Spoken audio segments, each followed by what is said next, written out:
Y a quien tenemos a cargo de la charla es a Silvio Alberto. Silvio es director de Enología y Viticultura de Bodegas Bianchi desde el 2018, pero es una persona que tiene una trayectoria de más de 30 años en el vino en Argentina. Muchos lo deben conocer. Él tuvo experiencia en Rutini, en Navarro Correas, en Andeluna, en Diamandes y en Achával, Ferrer, antes de desembarcar en Bianchi en 2018. Donde le dio una frescura y una visibilidad a la bodega en cuanto no solo a la enología, sino a la comunicación, que creemos fue muy importante. Así que agradecerte, Silvio, por el espacio y también darle la palabra a Pablo, que como les contaba es parte del equipo que cubra un poco estas actividades y va a ser junto con Silvio el que lleve adelante la actividad. Gracias a todos, espero que lo disfruten. Buenas tardes y Pablo y Silvio, todos ustedes. Gracias, Matías. Bueno, bienvenidos y bienvenidas a todos. Es un placer estar esta tarde, más que nada con Silvio, Alberto, con la historia de la bodega y con la historia de este gran vino. Por eso es un vino, una historia. Ahí Matías ya dijo las consideraciones generales. Quiero aclarar algunas más. Aparte de tener las cámaras encendidas y los micrófonos silenciados, pueden escribir al chat, ahí están las consideraciones en el chat también, pueden escribirlos y en el transcurso de la charla, a medida que van dando sus preguntas, yo se las voy transmitiendo a Silvio, y ahí vamos a hacer una prueba. Los 15 minutos antes de terminar vamos a habilitar para que ustedes les puedan hacer preguntas directamente, este mano a mano, que es un poquito un vino y una historia, a Silvio. Van a ver que abajo tienen reacciones, y ahí está una manito. Esa manito es como que me saludan, y ahí estamos atentos como para que poderles encender los micrófonos y poder que ustedes le hagan la pregunta directamente a Silvio. Así que sin más, Silvio, Alberto, muchas gracias por esta oportunidad, muchas gracias a Bodegas Bianchi, y bueno, y arrancamos con un vino, una historia.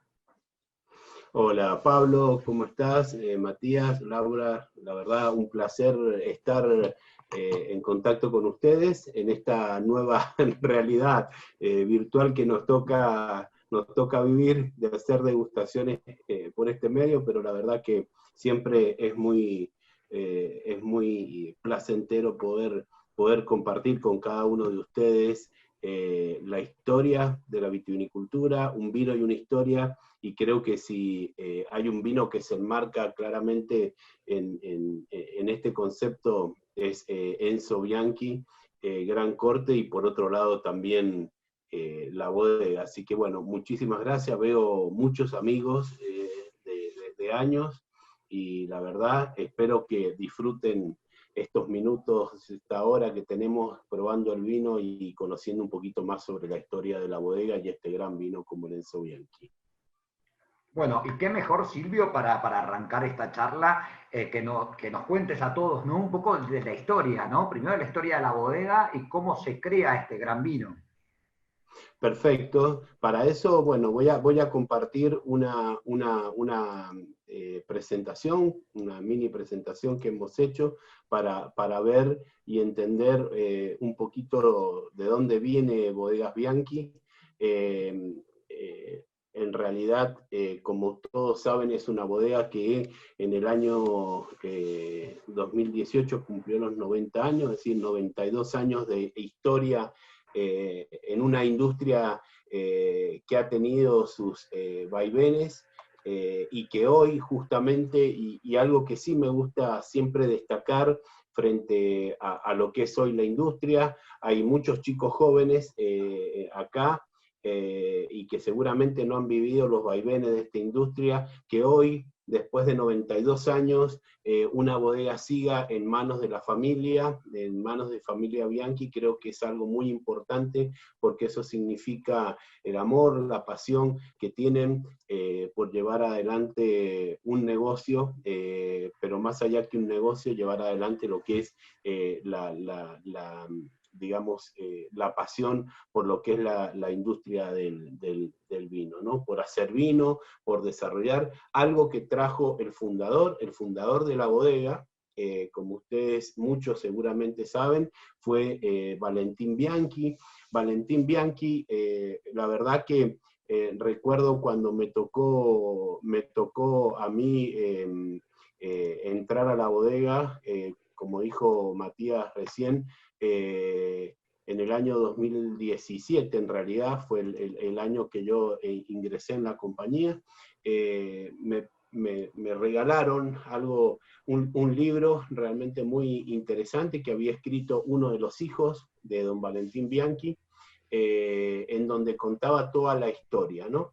Y la verdad que si hay algo que durante estos 30 años de carrera que tengo en la industria me ha gustado es conocer cómo se inicia esta gran industria que hoy vivimos, y es todo por los inmigrantes. Y bueno, justamente don Valentín Bianchi fue un pionero en eso.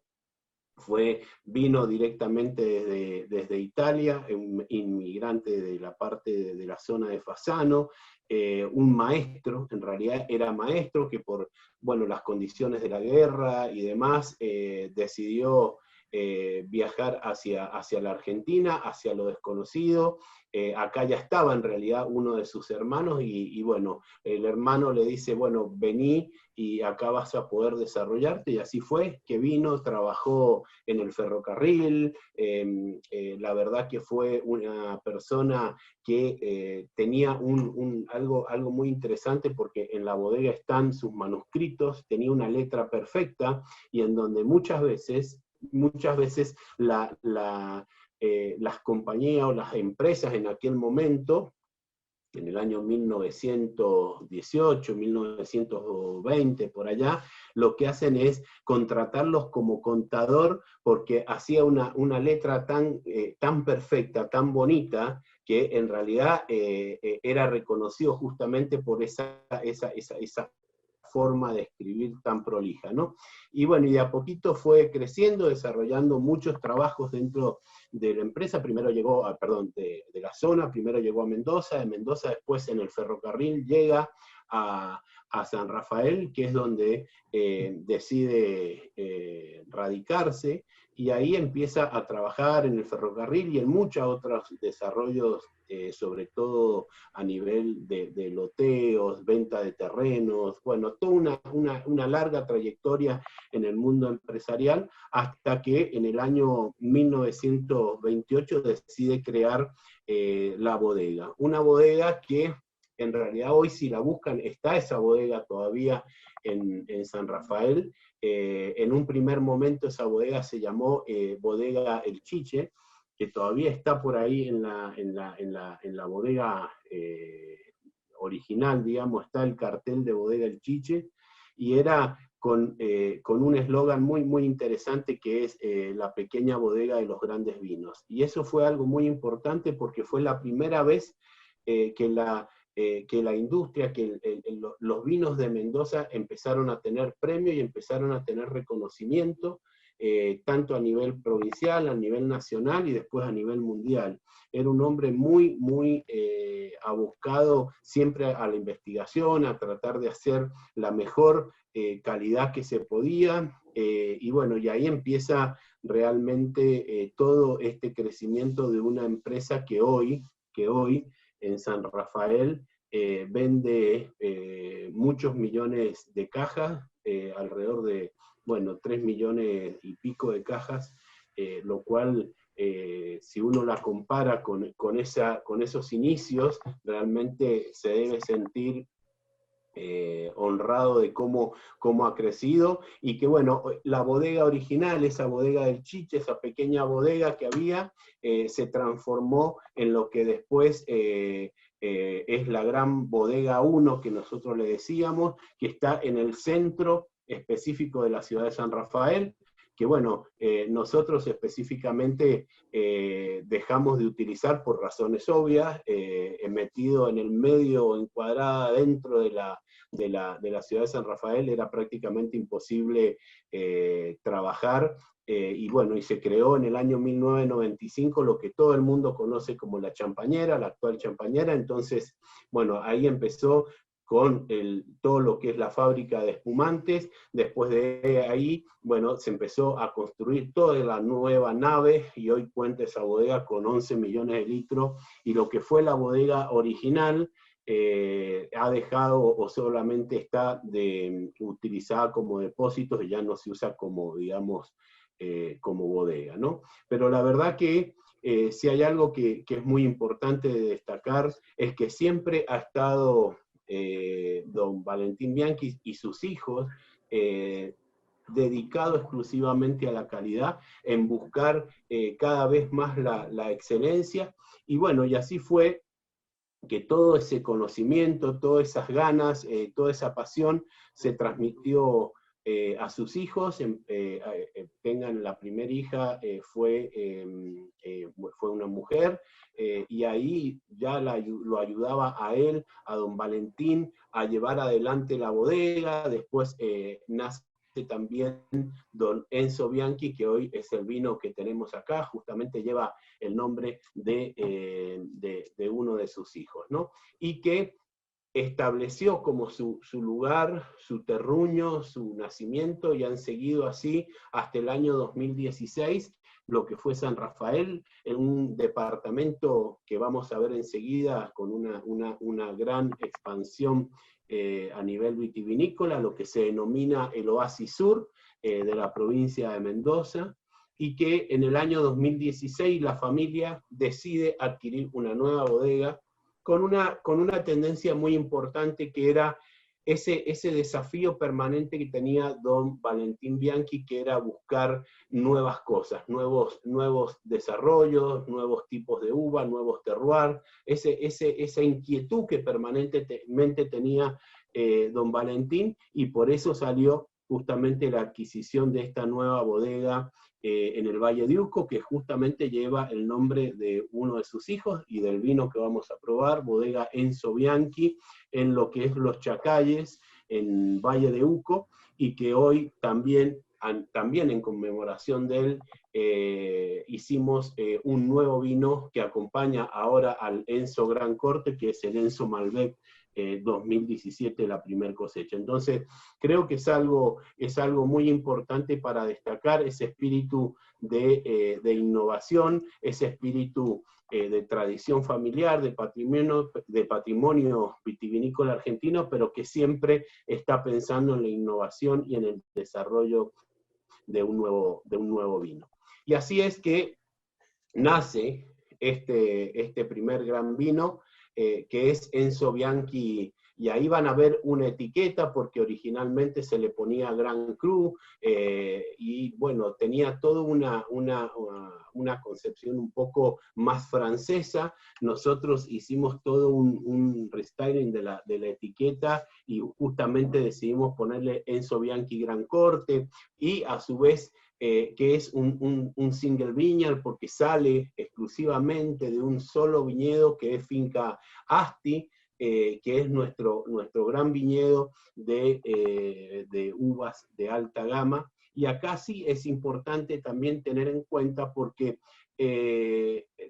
digamos, cuando uno proyecta un vino de este tipo, y después, y obviamente ya hablamos de San Rafael, hablamos de ese terroir tan especial que es para la familia Bianchi, y aparece de repente una nueva bodega, un nuevo terroir, como es en este caso Los Chacalles en Valle de Uco, vemos el tema de que dicen, y pasó muchas veces, de que uno decía, bueno, vamos a abandonar San Rafael para irnos al Valle de Uco, y no es así. Fue la idea de crear y de dar a conocer a nuestros consumidores un nuevo terroir, crecer también en nuestras líneas en ese nuevo terroir, es decir, que se complementan, se unen. Y en este caso, este gran vino, el Enzo Bianchi, su primer cosecha fue la cosecha 1994, que la verdad increíble cuando uno ve, porque recién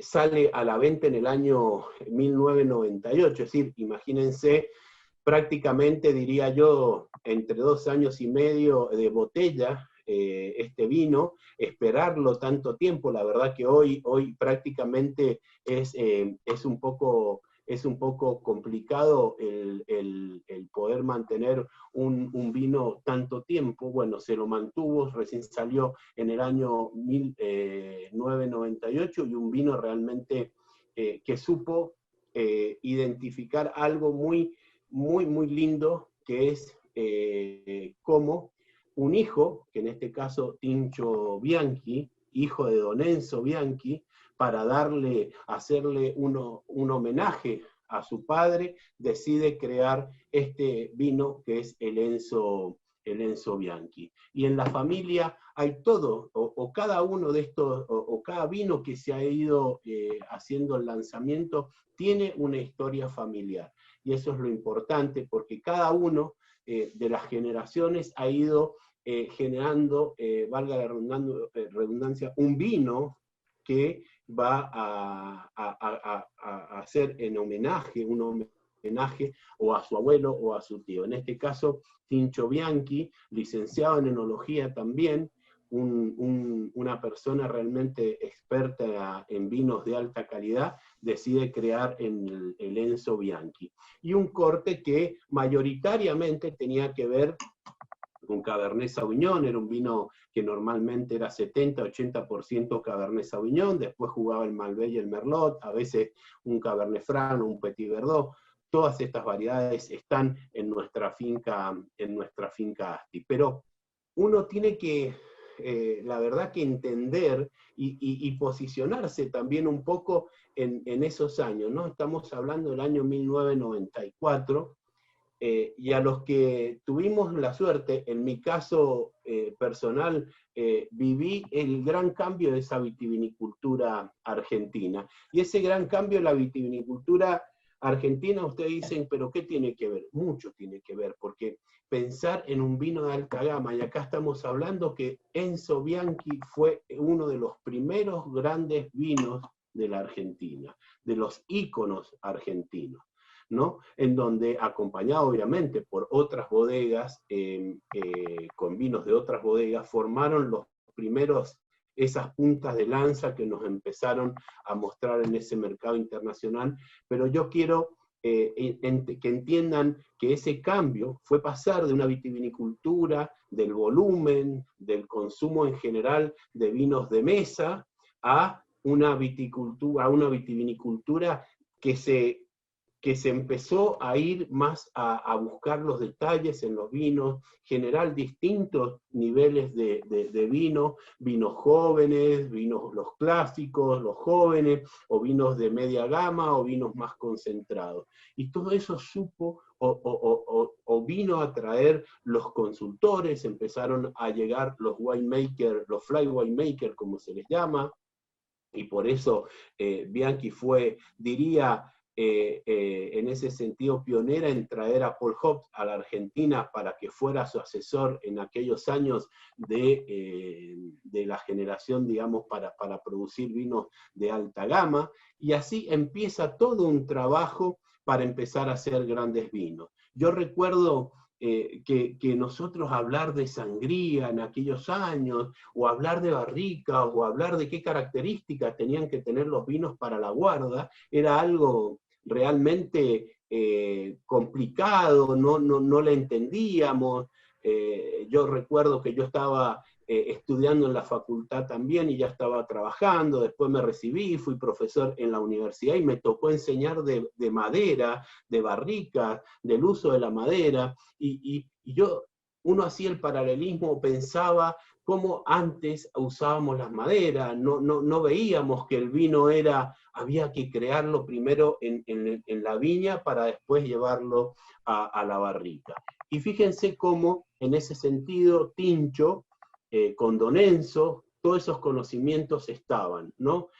Obviamente hay todo un ayornamiento hoy de todas las técnicas vitícolas, las técnicas enológicas para hacer los vinos distintas o superadoras con respecto a esos años, pero ya en ese 94 o antes, en el 87, Don Enzo hacía unos grandes vinos, unos grandes Cabernet Sauvignon con madera o sin madera, por ejemplo un Cabernet 1987 que es muy conocido en Bianchi, que hoy si lo abren es una belleza, es una elipse que es increíble, y sin madera, pura fruta, pura estructura, y con tantos años ha sabido mantenerse. Y eso tiene todo un significado para entender este vino y ser uno de los grandes vinos de la Argentina en el tiempo. Y acá, entonces, es un poco un tributo a quien fue Tincho, un gran técnico, un gran hijo que le genera, como les dije, este vino en homenaje a su padre,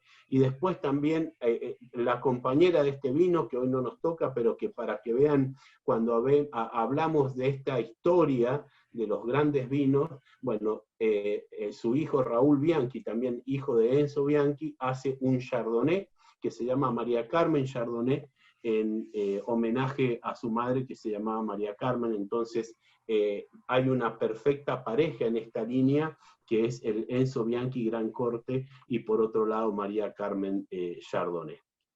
Pero bueno, ahora... Silvio, te interrumpo un segundo, porque ahora, que está buenísimo toda la historia que estás contando para entender un poco, ¿no? Toda la historia de la familia, pero también meternos un poco a este gran vino y el terroir, que el terroir es súper importante, como decías vos, el trabajo en la finca, y capaz nosotros no estamos acostumbrados tanto a escuchar o a que nos metan y investigar un poquitito sobre el Oasis Sur, como le dicen ustedes, lo que es San Rafael, ¿no?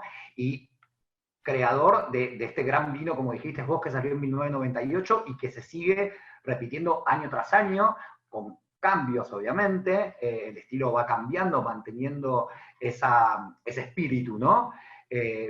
¿Cómo es hacer este gran vino en eso que es el Oasis Sur? ¿Qué es el Oasis Sur?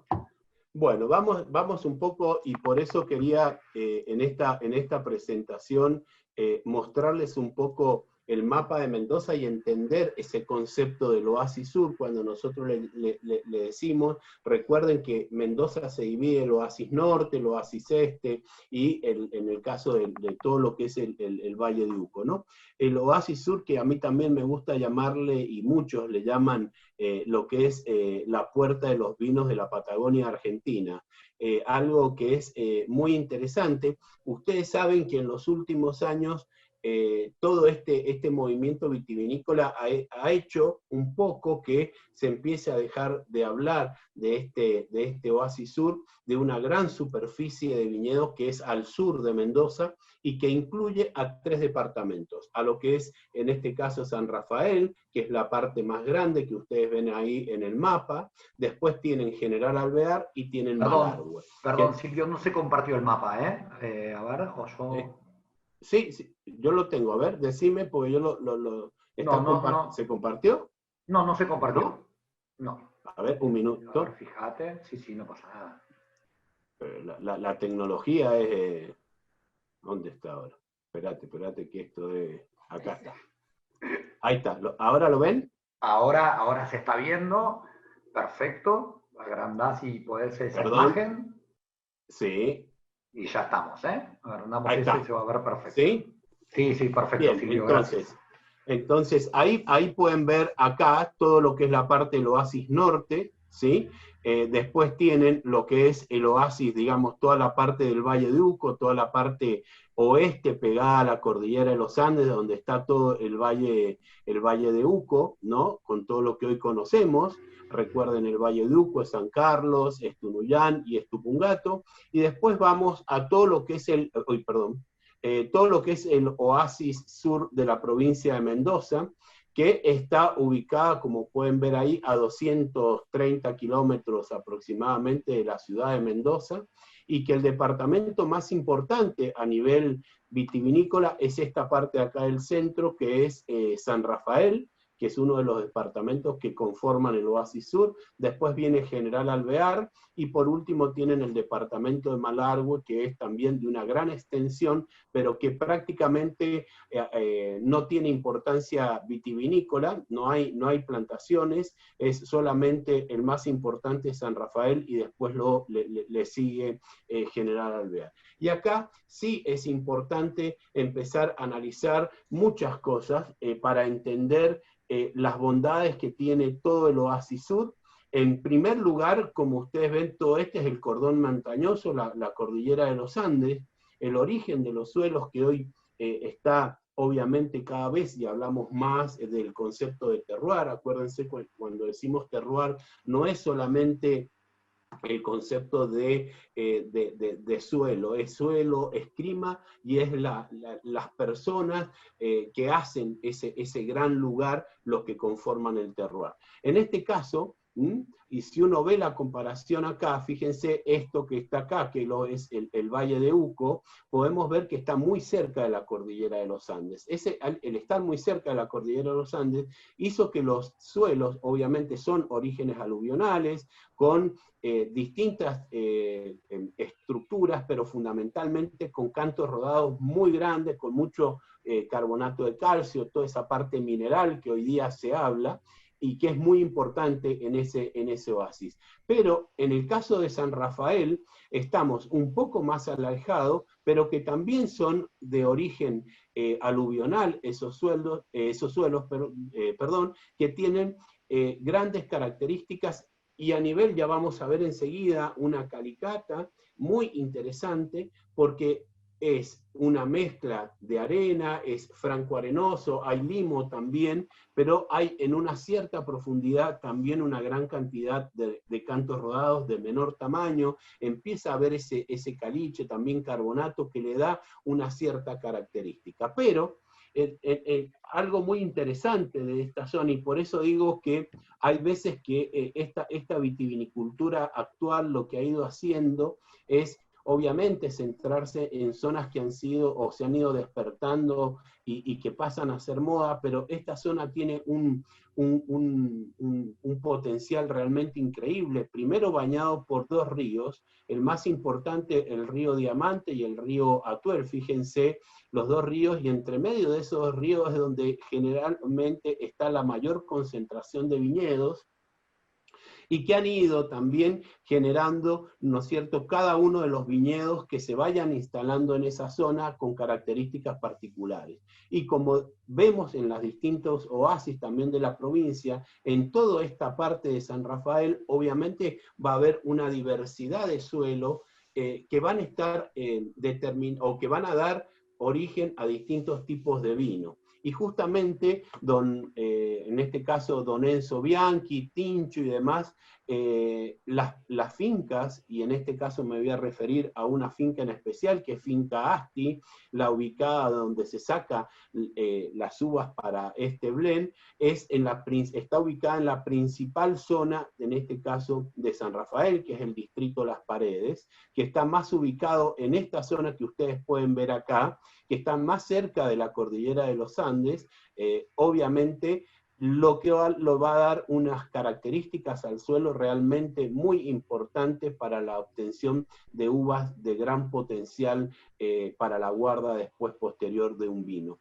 Y que van a dar distintos tipos de suelos, como les dije recién, pero que si uno va analizando las distintas calicatas, ve cómo la concentración del vino, realmente uno puede jugar, y es lo que nosotros hacemos en esta finca Asti, de ir analizando hilera por hilera, lote por lote de cada una de las variedades, y vamos seleccionando las mejores parcelas, las mejores microparcelas dentro de un gran lote, para ir obteniendo la mejor calidad de uva posible, ¿no? Y acá, y ustedes me dirán, bueno, pero ¿cómo es la altura? ¿Cuánto es la altura de esta zona? Y esta zona, normalmente en esta parte de acá, que ven que les muestro con el mouse, ¿no?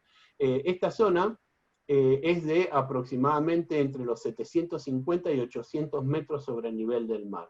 Y acá es interesante analizarlo, porque uno dice, bueno, ¿y cuál es la característica o con qué zona lo compararíamos? Porque uno siempre, cuando habla de zonas, tiene que también buscar un paralelismo con otros lugares. Y bueno, a nivel de altura, estamos prácticamente en esta zona, que es Agrelo, ¿no es cierto?, que es Pedriel, prácticamente tenemos la misma altura.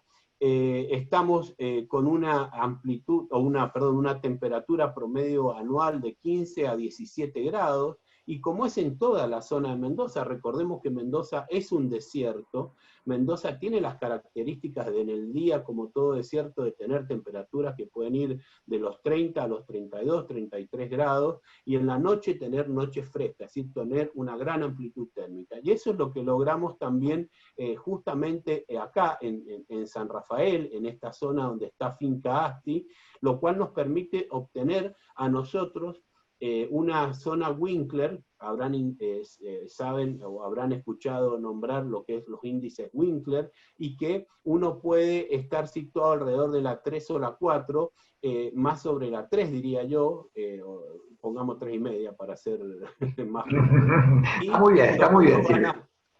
los que nos van a dar, ¿no es cierto?, características de temperaturas muy similares a lo que es la zona de, como les decía, de Agrelo, de Pedriel, y de ahí un poco si uno va e interpreta los vinos en la boca y la fruta y demás, son bastante parecidos.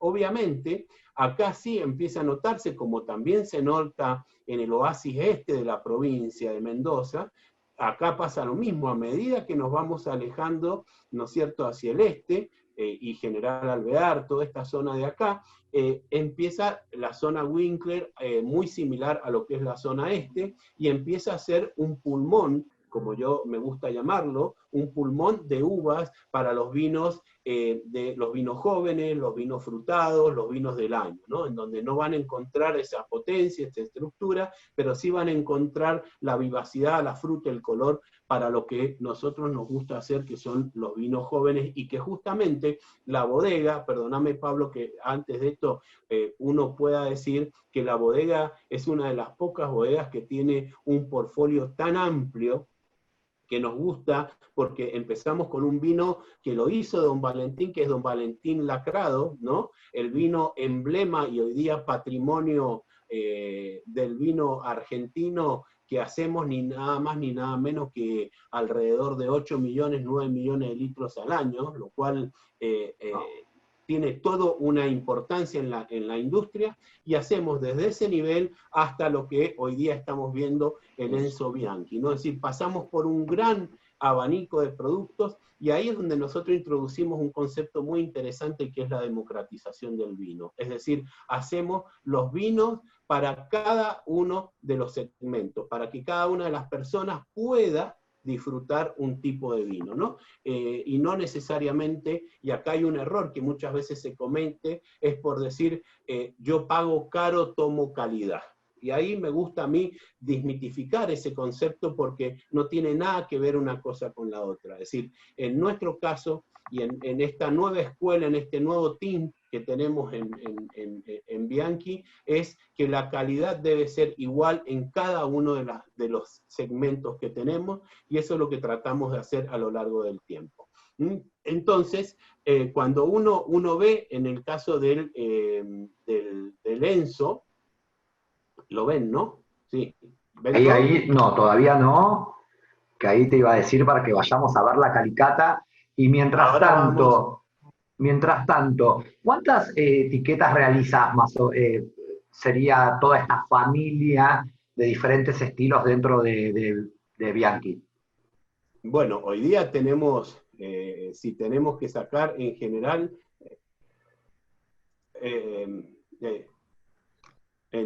más o menos podemos decir que tenemos alrededor hoy día de prácticamente 40, 50 etiquetas en distintos niveles de vino, lo cual es importante entenderlo, ¿no? Y cómo estamos enfocados en cada uno de los niveles, como era que les decía recién. Bueno, y acá... Perdón, antes tengo Sí. un par de preguntas, Silvio, discúlpame. Dale. ¿Cuántas hectáreas tienen? Nos preguntan.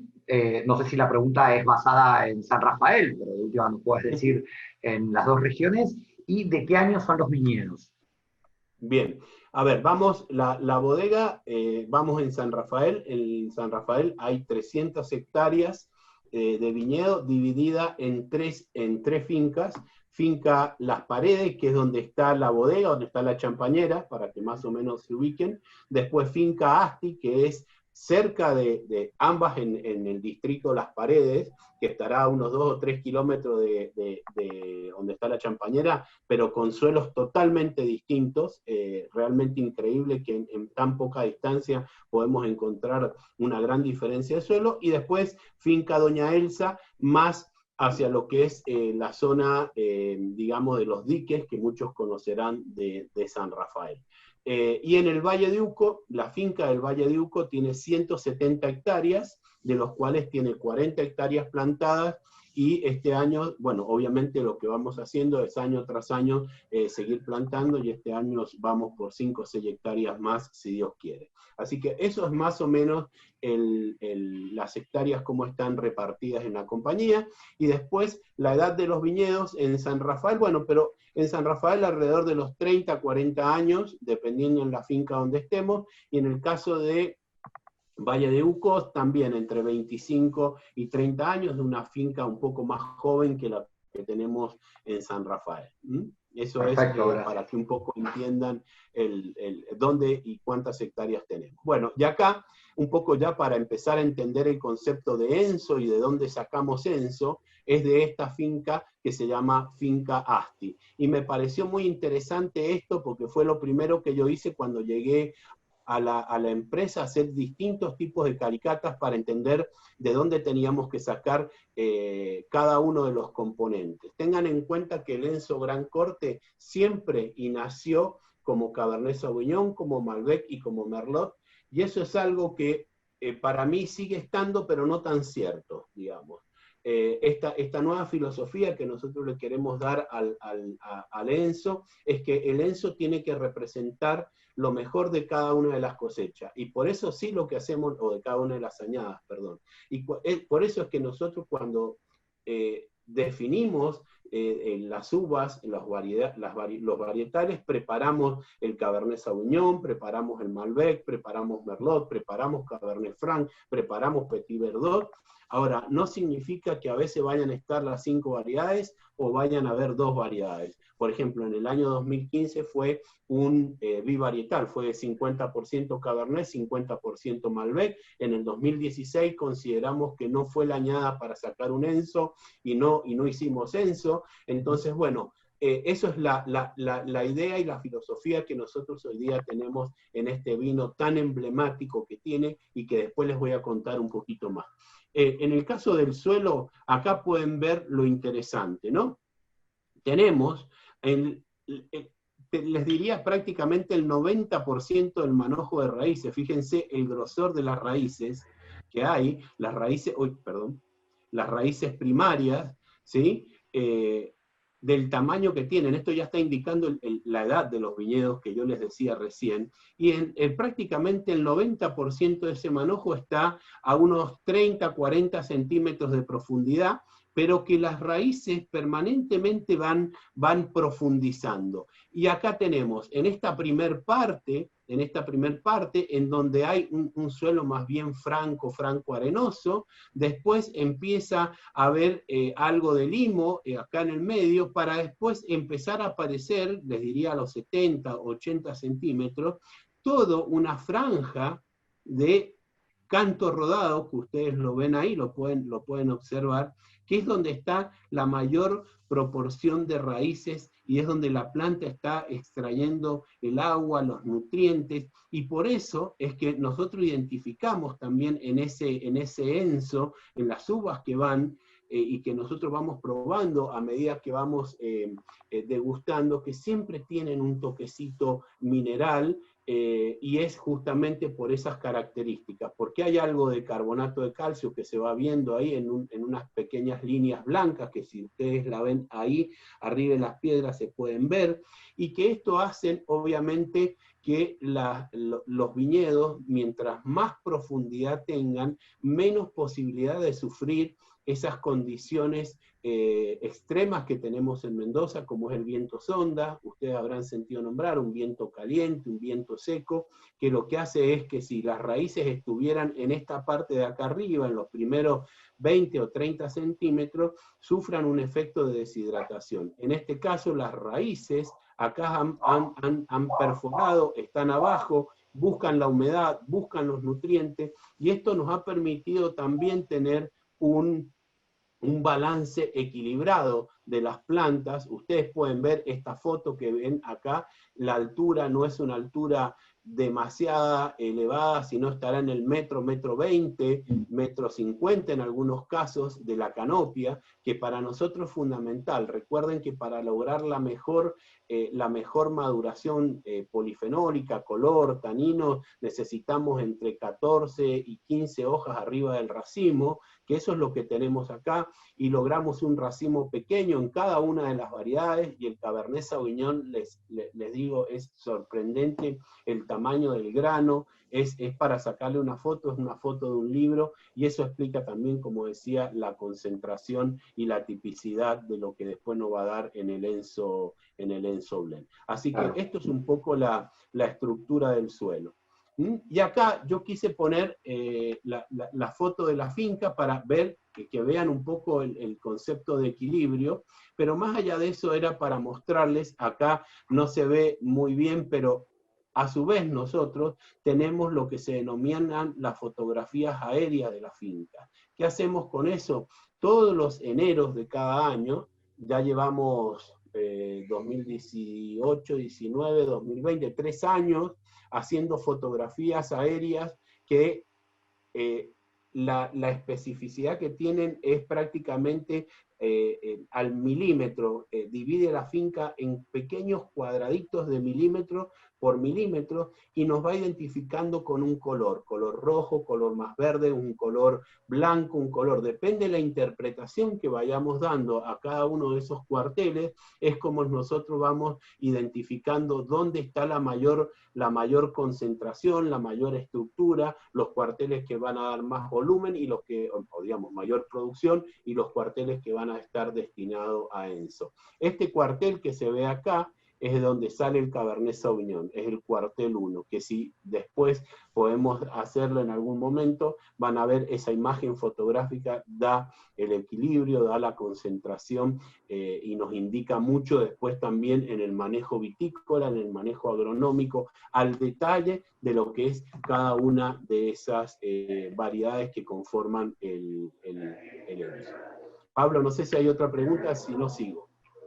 No, sigamos, y eso te iba a decir, Okay. ahora ya adentrémonos al Enzo. Y ahora entremos al Enzo.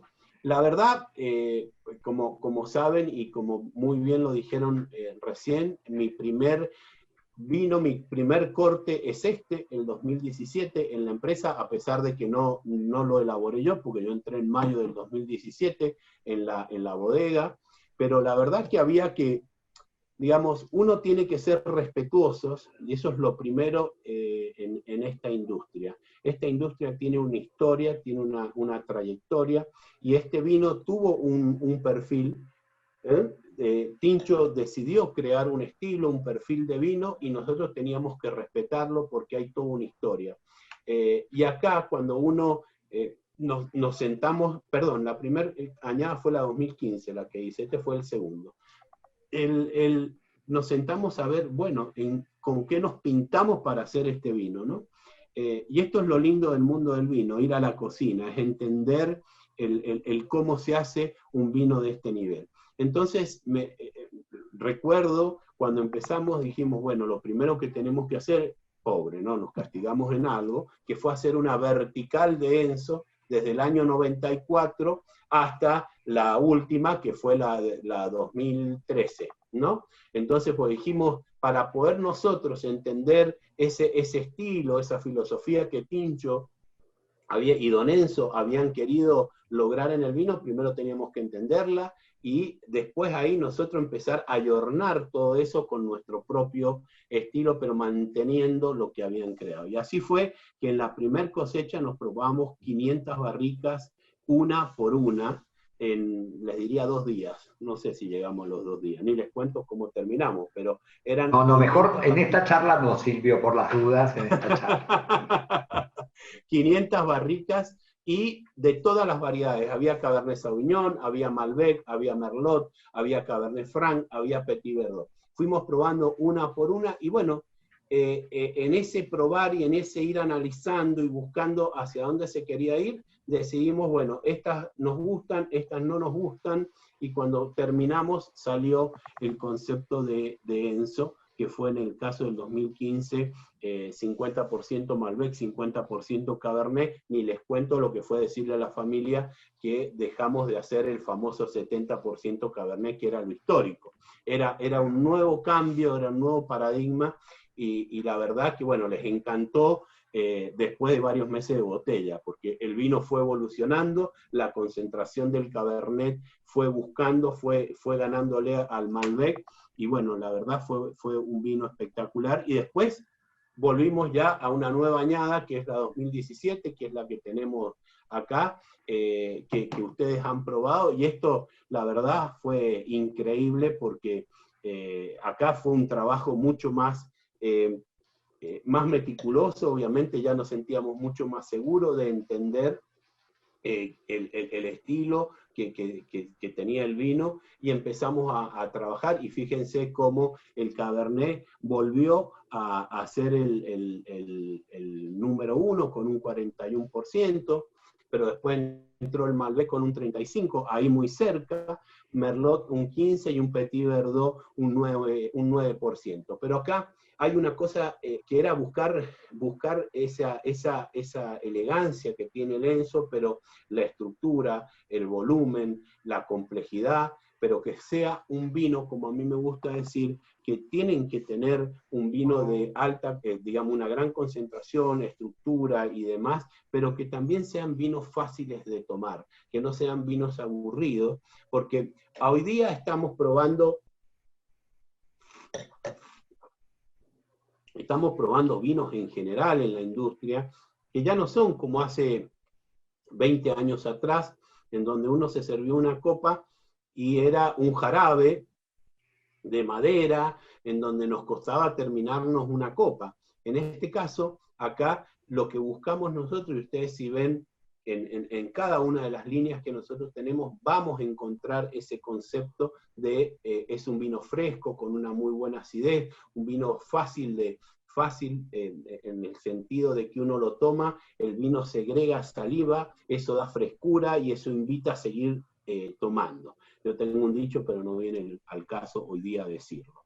Pero el concepto del Enzo es buscar ese equilibrio entre cada una de las variedades para lograr una complejidad, para lograr una estructura, para lograr una identidad propia de San Rafael, que es lo que yo les decía recién. Y ustedes me dicen, ¿cuál es esa identidad propia de San Rafael? Esa identidad que a mí me sorprendió, porque la verdad que fue la cosecha 2018, fue mi primer cosecha real, en donde me tocó probar las uvas, elaborar los vinos, que nunca había trabajado yo en San Rafael, y fue identificar algo muy importante, que es cómo a medida que iban fermentando esos vinos, a diferencia, yo he trabajado en el Valle de Uco durante 15 años, y en donde el Valle de Uco, ustedes saben muy bien que lo que es, son vinos que, yo le digo lineales, algunos le dicen verticales, no importa la posición que sea, vinos que entran en la boca, cuesta después engordarlos, hay que trabajarlos con batonage, hay que trabajarlos, hay que buscarle la elegancia, hay que redondear esos taninos, hay que pulirlo, digamos, porque yo siempre digo, el Valle de Uco es mucho de todo, ¿no? Entonces, cuando hay mucho de todo, hay que después tratar de buscar esa unión, esa esfera, para que sean los grandes vinos que después salen en el Valle de Uco. San Rafael, y hoy les digo que he tenido la posibilidad porque hoy día que lo que hacemos es las uvas de este vino del Enzo Gran Corte, que son todas de San Rafael, o de los particular Malbec, Cabernet y Merlot, son todas de San Rafael. ¿Qué hago? Sí. Te puedo interrumpir porque da justo la pregunta que nos acaban de hacer. Si en algún momento, ya lo dijiste, que el Enzo Gran Malbec se hace de uva de Valle de Uco, ¿no? De Chacalles. Si en algún momento vas a incluir alguna variedad de Chacalles en el Enzo Gran Corte. ¿O siempre va a seguir siendo San Rafael, que es el emblema de San Rafael para mí, este vino, ¿no? Pero No, eso es una cosa que tenemos bien clara y que a mí me gustó desde el momento que probé los vinos, es que San Rafael, este vino es, como lo decís Pablo, es el emblema de San Rafael y tiene que seguir manteniendo el origen de lo que fue, ¿no es cierto? Cómo fue, cómo Tincho lo ideó, cómo Tincho lo creó, y eso es lo que nosotros vamos a seguir haciendo. Siempre este vino va a ser San Rafael. Lo que va a variar es obviamente las variedades que lo van a formar, porque bueno, como siempre dije, va a depender de la añada y demás, pero siempre va a ser San Rafael, que lo que hacemos nosotros, a diferencia es, las uvas las cosechamos en San Rafael, las ponemos en cajas pequeñas, las coloco en un refrigerador, en una cámara frigorífica, le bajo la temperatura a 8 grados y al otro día la llevo al Valle de Uco. ¿Y por qué la llevo al Valle de Uco? Porque en la bodega de San Rafael, y esto fue un poco la estrategia que buscamos, es una bodega muy grande, 11,5 millones de litros. Entonces, para mí, el concepto del ENSO y todo lo que supone ENSO es la suma de los detalles. Cuando uno hace vinos de alta gama, tiene que pensar que es suma de detalles. Entonces, ese concepto yo lo podía tener en el Valle de Uco, que tenemos tanquecitos de 4.000 litros, de 5.000, de 6.000 litros. Entonces, me permitió hacer y elaborar cada uno de los bloques de San Rafael y los bloques del Valle de Uco por separado. Y ahí es donde está, donde uno realmente puede comparar la diferencia entre los dos terroirs, o entre los dos oasis, Oasis Sur y el Oasis, en este caso en el caso del Valle de Uco. En el caso del Oasis Sur, y en este caso San Rafael, lo que da, y es increíble, en la concentración, esto, como les dije recién, el viñedo ya tiene una concentración porque da alrededor de los 4.000, 4.500 kilos ya naturales, es decir, es una muy baja producción, por lo tanto es una concentración muy, muy buena, y es como después nosotros en esos tanquecitos logramos trabajar mucho el concepto de la maceración en frío. Acá hay mucho de trabajo de maceración pelicular en frío, hacemos toda una extracción de los polifenoles o todos los compuestos del vino, el color, los taninos, los aromas en esa fase, yo le llamo fase dulce, porque es una fase que está solamente conformada por el mosto, por el azúcar y el agua del mosto, y eso ¿qué hace? Es justamente extraer de la manera más elegante el color y los taninos, porque no hay alcohol en el medio. Entonces jugamos en eso, hay una maceración media carbónica en el medio, porque no molemos los granos, entonces hay un trabajo muy, muy simple, muy suave para lograr obtener fruta, para lograr obtener suavidad y complejidad.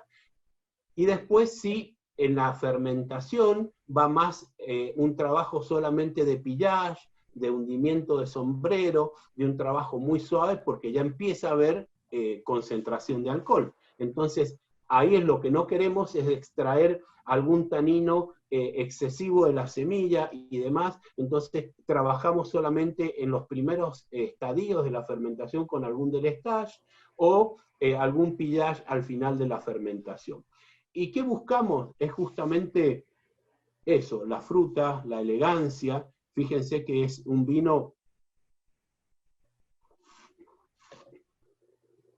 que tiene un volumen, una estructura, un centro de boca, que está presente, tiene una muy buena acidez, un muy buen centro de boca. Y esa es la diferencia de San Rafael. San Rafael, los vinos a medida van fermentando y vamos elaborando el vino, los vinos van ganando inmediatamente el centro de boca. Uno los toma, entran con un toque dulce y después ganan en el centro de boca inmediatamente, que uno dice, recuerdo porque hemos recibido muchos franceses y no podían creer que un vino recién elaborado mostrara esa grasitud en la boca, esa estructura, esa complejidad, y que después, ¿no es cierto?, con el paso del añejamiento en barrica, siga manteniendo y siga teniendo una potencialidad de guarda realmente increíble. Sí, y acá, perdón, Perdón, y ahí te interrumpo un segundo porque lo voy a echar con una pregunta. Yo tuve la posibilidad de tomar el año pasado un Enzo 2001,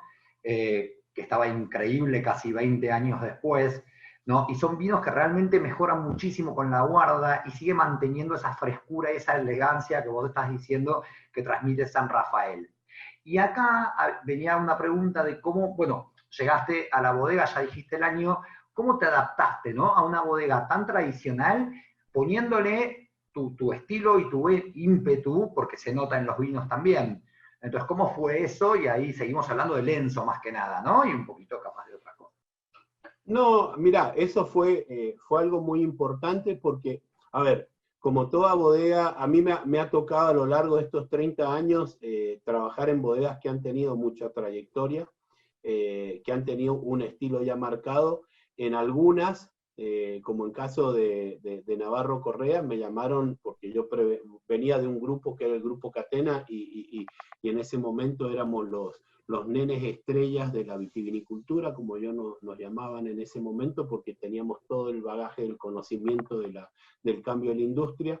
Pero en este caso, y viniendo a una empresa familiar con toda una historia de 92 años, vos decís, wow, me va a costar implementar los cambios que uno quiere y que uno busca y cómo, porque bueno, no muchos saben, pero Tincho Bianchi en un momento tuvo problemas de salud, Tincho dejó en la dirección técnica, obviamente ya don Enzo era una persona mayor, entonces eso complicó un poco la bodega, quedó en ese sentido y se empezaron a perder mucho porque Tincho era un gran comunicador de San Rafael.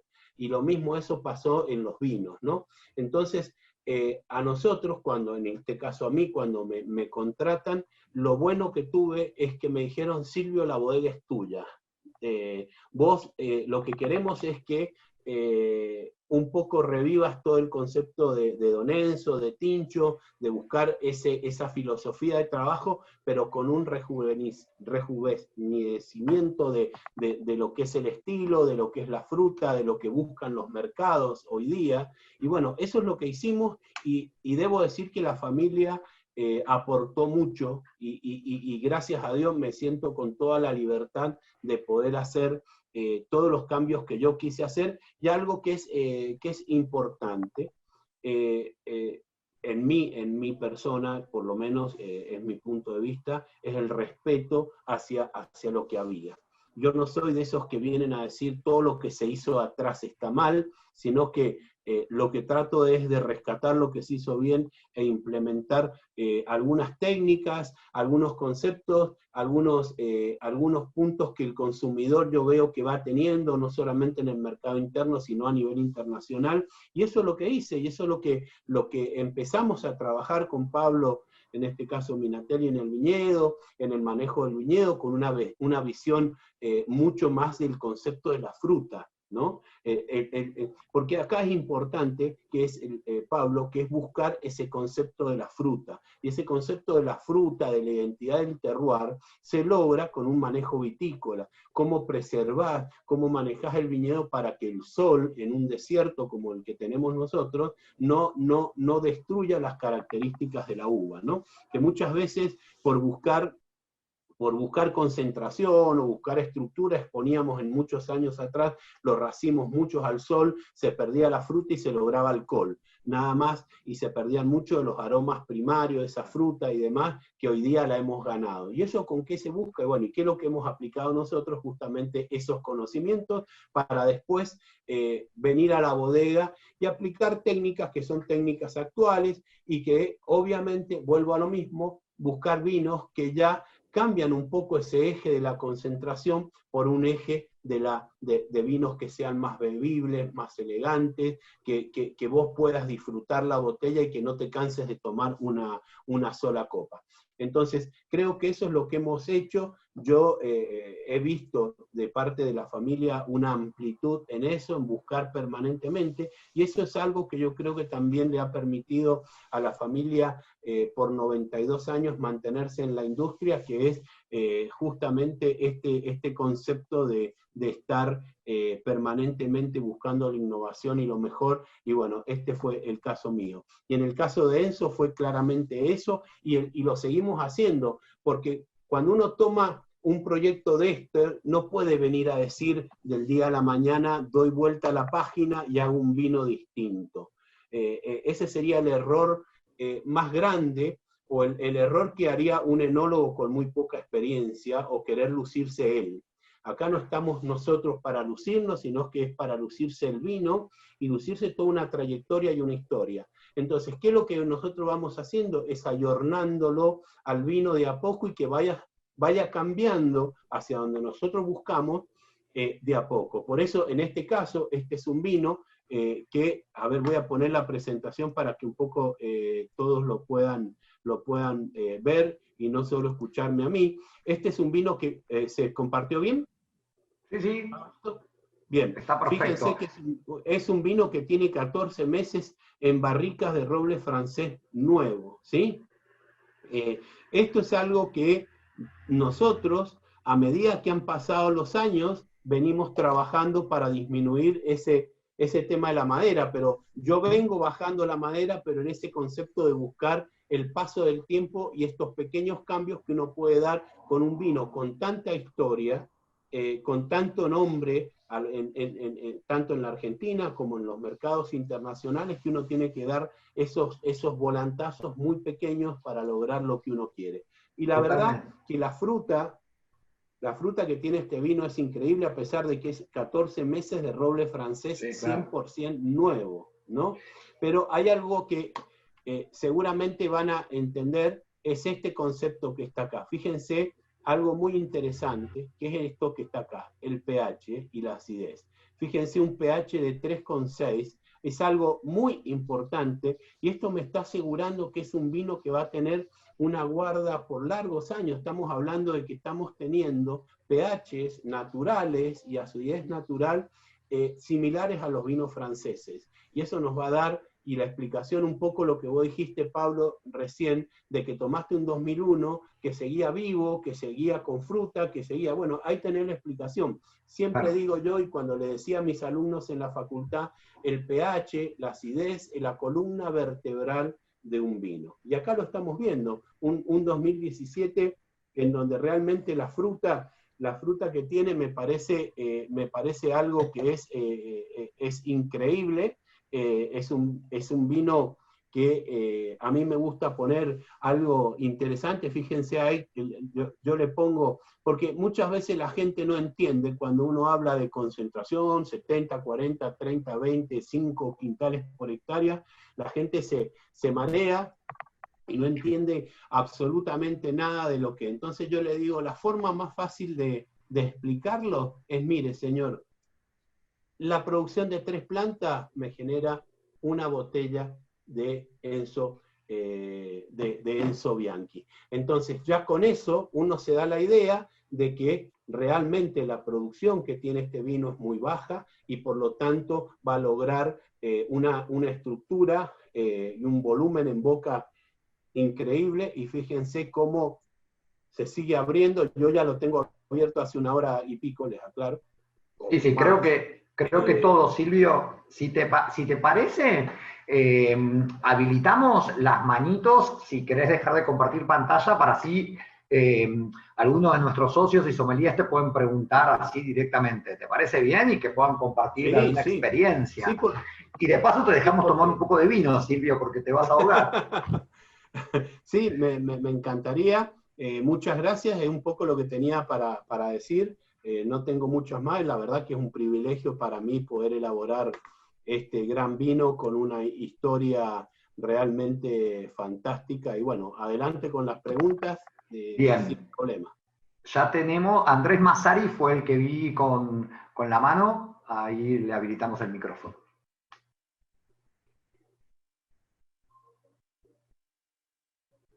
Hola, ¿me escuchan? Sí, ahí te escuchamos. Sí, Silvio, bueno, en primer lugar, agradecido de que hayas compartido con nosotros este vino, este emblema. Es un placer. Y por otro lado, me quedé con el pH. Y me gustaría saber un poco cuál es el manejo, y principalmente en el momento de cosecha para lograr ese pH, porque sí estamos seguros que con ese pH, lógicamente es un vino que más allá de un montón de otras estructuras que se encuentran, va a tener un potencial de guarda bastante largo, digamos, para alguna manera. Bueno, ¿y cómo está relacionado ese pH con esta fruta, digamos? Bien, a ver, vamos por parte. Bueno, muchas gracias, Andrés. En primer lugar, en el tema del pH, vos sabés que tiene mucho que ver la composición del suelo. Naturalmente, ya cuando tenemos una cosecha, y acá sí, en ese trabajo vitícola que hacemos, más allá de las características propias del terreno, que yo un poco lo mostré recién, naturalmente tenés una baja incidencia de potasio, por lo tanto va a haber siempre un pH más bajo y una acidez más alta, pero lo importante acá sí es trabajar mucho en el fenómeno de la maduración. Y en este concepto de la maduración, vos sabés muy bien que, y acá va ese trabajo de protección de los racimos que yo recién decía, a las incidencias de las altas temperaturas y demás, porque no hay, tratamos de preservar al máximo la concentración de ácido málico en el momento de la fermentación, en el momento de la cosecha. Buscamos el mejor punto de equilibrio fruta, acidez y azúcar, y maduración obviamente de los taninos y demás. Y te digo que vos fijate el alcohol que tiene, es un alcohol interesante, o diría tiene una acidez. Y después sí, lo que hacemos es lograr que la fermentación maloláctica, porque tiene fermentación maloláctica, obviamente consume gran parte del málico, pero al haber ya transitado todo ese fenómeno de la maduración, cuidando que no desaparezca el málico, lográs mantener una gran proporción también del ácido tartárico. Entonces, después en la fermentación, que lógicamente en el fenómeno fermentativo cae la acidez, porque es natural que caiga la acidez tartárica, la sigue manteniendo el nivel de pH, porque al no haber tanto potasio en el medio, lográs mantener el pH. Y en cuanto a la estructura, y obviamente sí, acá manejás en algunos casos, no en el caso del Enzo, en otros vinos, si necesitas dar un toque de corrección con ácido tartárico lo das. En este caso el Enzo no lo necesita, porque los suelos donde está el Enzo, como te decía, no necesita corrección.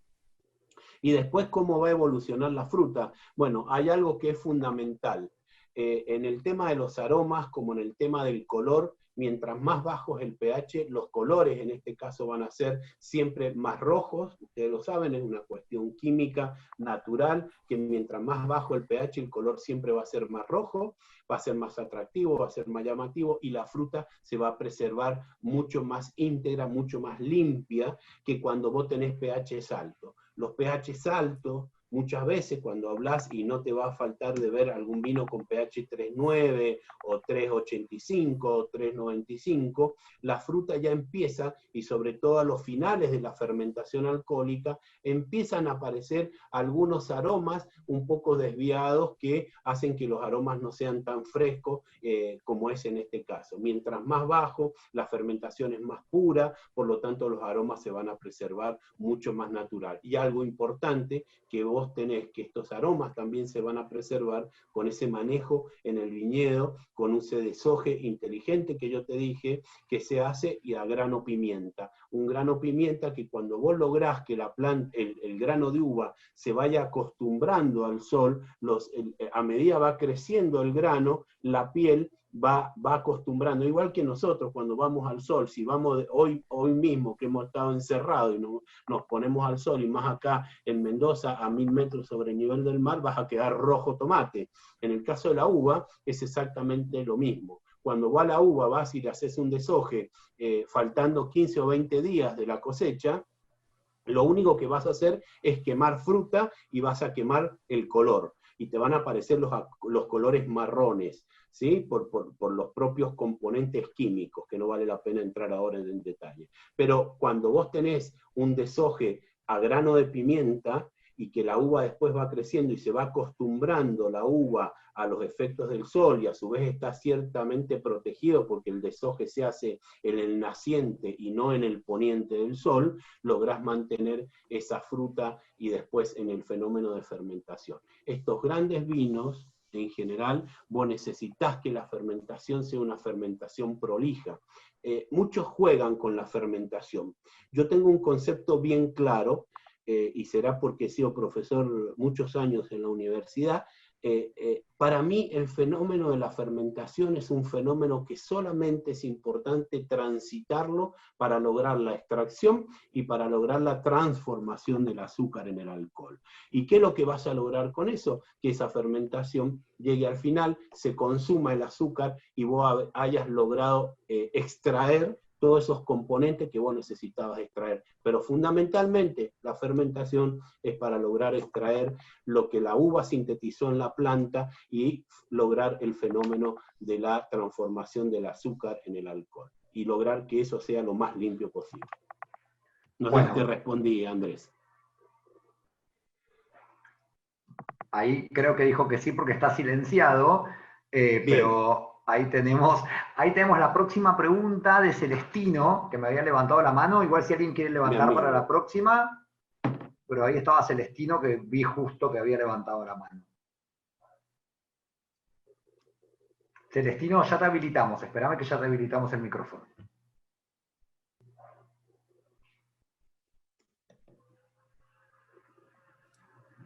Celestino, vos lo tenés que desactivar.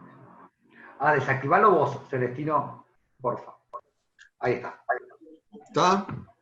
Bueno, hola, ¿qué tal? Buenas tardes, Silvio. Gracias. Hola, Celestino, ¿cómo andás? Gracias. Bueno, más que feliz y más que contento de escucharte de todo esto, pero tengo un poquito de añoranza. Yo trabajé el Bianchi 87, trabajé el Bianchi 94, ¿no? Estoy probando este 2017.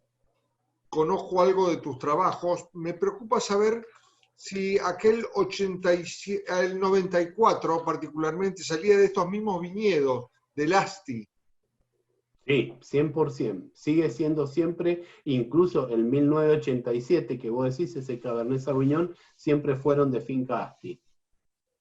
Bien, porque además venían en una botella pequeña y cuando vos los dejabas parados unos 45 o 50 minutos, te hacían un pozo de 2 centímetros, ¿no? Y vos ves ahora que cómo el vino, cómo ha cambiado toda esta evolución de vinos, ¿no?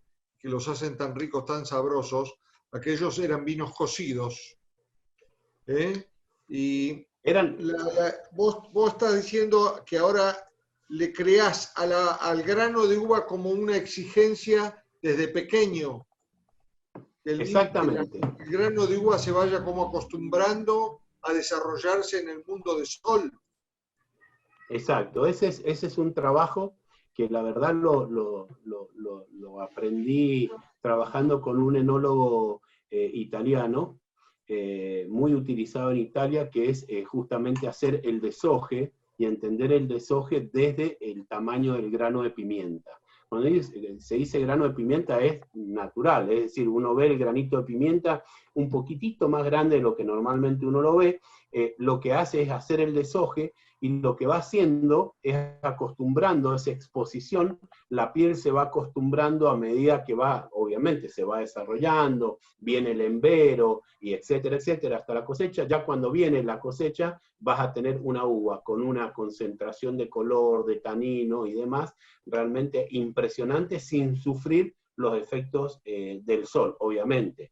Si vos le practicás un desoje 100%, como yo lo he visto, y que la uva quede 100% expuesta al sol, el sol te lo va a quemar igual. Acá estamos hablando, por eso en eso me gusta siempre decir un término de una viticultura de precisión. Estos vinos requieren una viticultura de precisión en donde vos tenés que hacer ese desoje razonado para lograr la exposición, para que se vaya acostumbrando y saber cómo hacerlo también, porque si vos te pasás de mambo en un desoje, vas a lograr lo mismo, quemar eso que vos decías.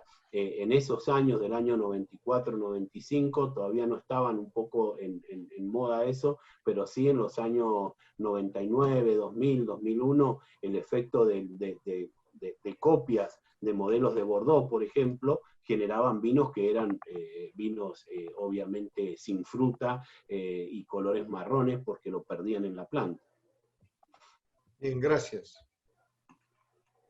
De nada, placer. Gracias, Celestino. ¿Alguna otra pregunta? Porque ya nos extendimos un poco de tiempo, a ver si veo alguna mano. Sí, Camilo. Camilo Leaño.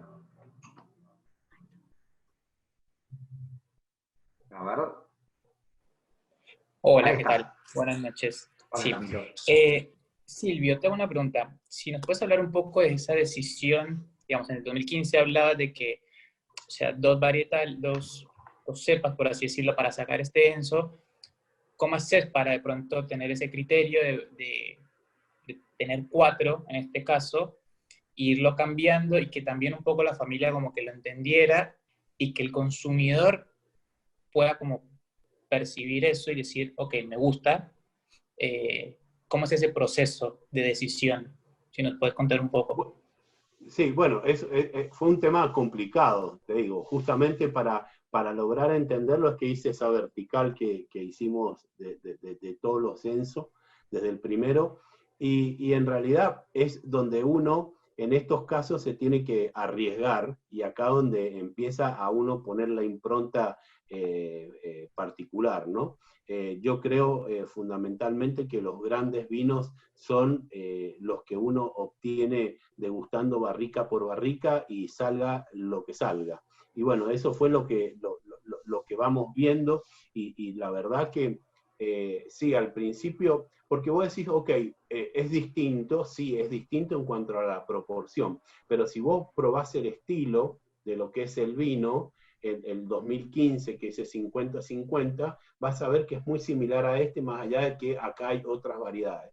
A mí lo que me importa fundamentalmente es lograr el concepto del estilo, que sea la elegancia, que sea la fruta, que sea respetar lo que Tincho buscaba, sin necesidad de tener muchas veces el 70% de Cabernet Sauvignon, porque a su vez, al cambiar las técnicas de vinificación que buscamos nosotros, al cambiar esas técnicas de vinificación también jugás a esos conceptos, y fue duro ese primer momento para sacar a la familia del concepto original que tenían, pero que después entendieron que para uno ayornarse a los nuevos momentos también tiene que abrirse a esta posibilidad de que mantenemos el estilo, pero que pueden ser distintas variedades y lograr el mismo fin.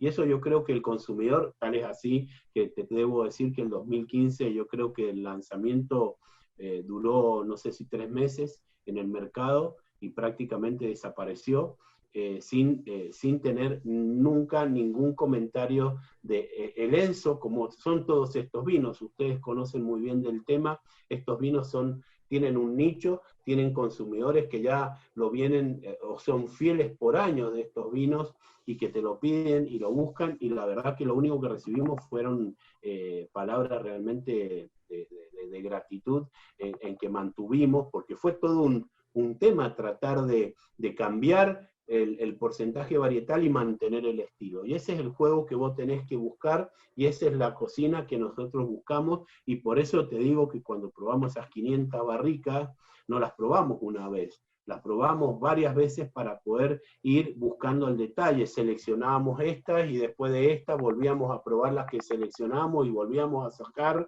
entonces de manera de darle el toque justo de lo que queríamos, pero manteniendo ese perfil que tenía el vino. Y en este caso después, ahora hay 4, pero no te sorprenda que puedan haber 5 variedades. ¿O he sido muy claro? Te perdimos. Muy tímido, ¿eh? No, sos clarísimo, Silvio, pero ahí está Consuelo, ahí apareció. Ahí está Consuelo. Ahí está, ahí ¿Qué estamos. otra variedad era la que, primero muchas gracias, y qué otra variedad era la que vos decías que se podía aumentar? Acá tengo a mi hija al lado. Bueno, acá podemos jugar con el Cabernet Franc. Es la otra variedad que está y que tenemos en la zona, en la finca, perdón, en Finca Asti. así que puede ser que unamos el Cabernet Franc en algún momento. Pero acá en el Cabernet Franc, acá en el Cabernet Franc sí es algo importante, porque he trabajado muchos años con Cabernet Franc, y sí, el Cabernet Franc va a ser no más allá de un 5%, 6%, porque por las características del Cabernet Franc termina muchas veces tapando. Si le agregás, y me acuerdo de haber hecho varios ensayos, le agregás más del 10%, a lo largo de los años termina siendo más Cabernet Franc que un corte, porque es bastante invasivo, así que normalmente un 5, entre un 3 y un 5%. Perfecto, gracias Silvio. Bueno, ahora sí, es como algo como el bingo, ¿no? Una última pregunta. Ya nos extendimos. ¿Hay alguna pregunta? Ahí está, Carolina. Y esta es la última pregunta. Cualquier cosa, si tienen alguna, por chat, y la contestamos antes de finalizar con Silvio. Nada, yo tenía como dos preguntas chiquititas. Una es, hablaste mucho de la cosecha 2015 y de la 2017. Mi pregunta era, ¿por qué no hablas de la 2016? ¿No se hizo? Y si no se hizo, ¿por qué? Y la segunda es un vino que tiene una increíble fruta, una increíble acidez y que tiene un potencial de guardia de 20 años.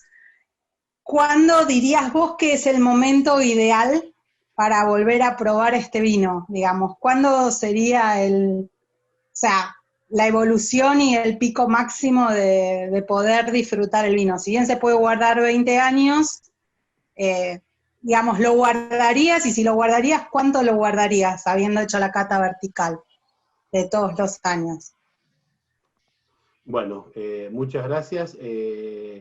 Mira, la primera, la 2016, cuando yo probé los vinos, bueno, saben todos que, y si uno evalúa y ve los vinos 2016, realmente, excepto algunos sectores de la 2016, en algunos oasis, fundamentalmente el Valle Duco, pudieron salvarse de un año catastrófico por las lluvias, catastrófico por la cantidad. Fue el año de menor producción en la historia de la vitivinicultura mendocina, por lo menos en los últimos 60 años, pero más allá de la cantidad, fue un tema marcado por las lluvias, y no solamente por la lluvia. Después de bastante analizar, hubo una gran influencia de la alobesia botrana, la famosa mosquita, que destruyó mucho racimo y generó mucha botritis en los granos, y por lo tanto después se transmitió en los vinos. Cuando me tocó probar la 2016 y hacer ese corte de la 2016,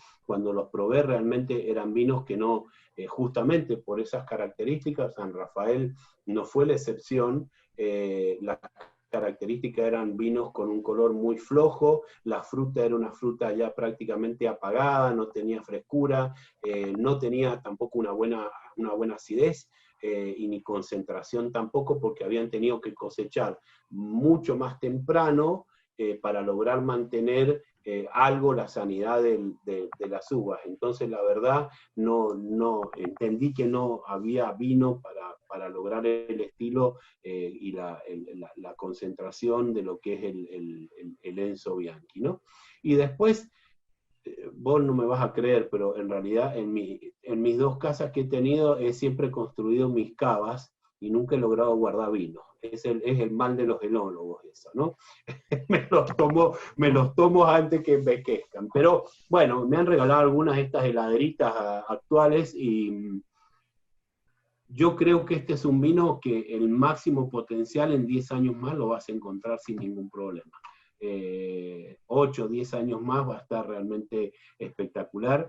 Yo te digo que esta presencia, en este caso, del Cabernet y del Malbec que tienen, y lo que he podido probar en esas verticales que hemos visto, como la 2001 que probó el Pablo, o yo la 94 y el resto que probé, esta acidez y demás, en unos 10 años más vas a encontrar todavía un gran vino con un gran potencial, y que va a seguir manteniendo fundamentalmente, y es lo que me encanta de San Rafael, la fruta.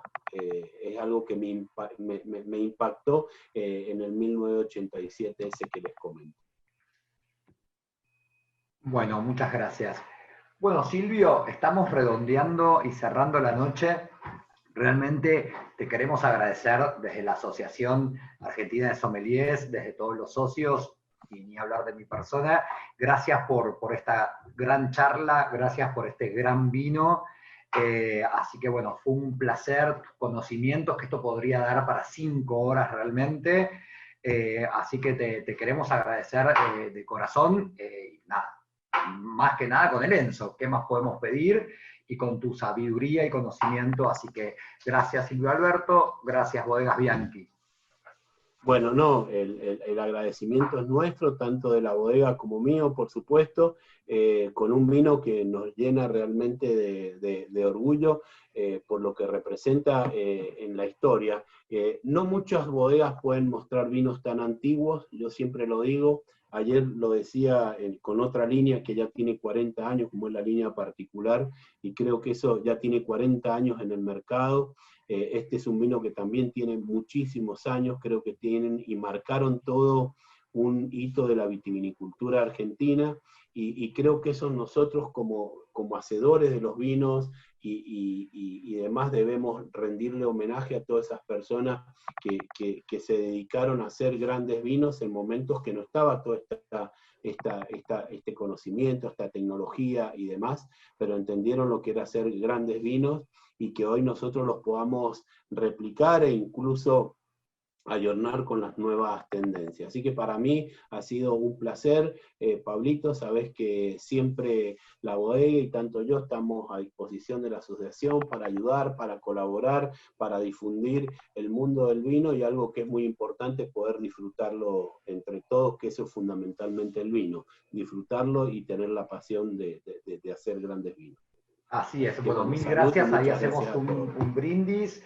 Gracias, Salud. gracias Silvio, gracias enormes a vos y a la bodega. Bueno, No, un gracias, no, por favor, gracias a todos y a todas por haber participado. Espero que se lleven un lindo recuerdo de la noche de hoy, que fue increíble, y sigan disfrutando el vino. Gracias por ser parte de Un Vino, Una Historia. Vamos a seguir, ya se van a publicar las nuevas Un Vino, Una Historia del mes de noviembre, y ya estamos planeando diciembre. Así que bueno, nuevamente, mil gracias por haber participado, del nombre de la Asociación Argentina de Sommeliers y el mío también. Bueno, y si publican algo, recuerden @sommeliers, @Silvio Alberto y @Bodegas Bianchi. Un vino, una historia es el hashtag. Así que mil gracias a todos. Un placer. Nos vemos, gracias Silvio. Nos vemos. Chao, chao. Hasta luego.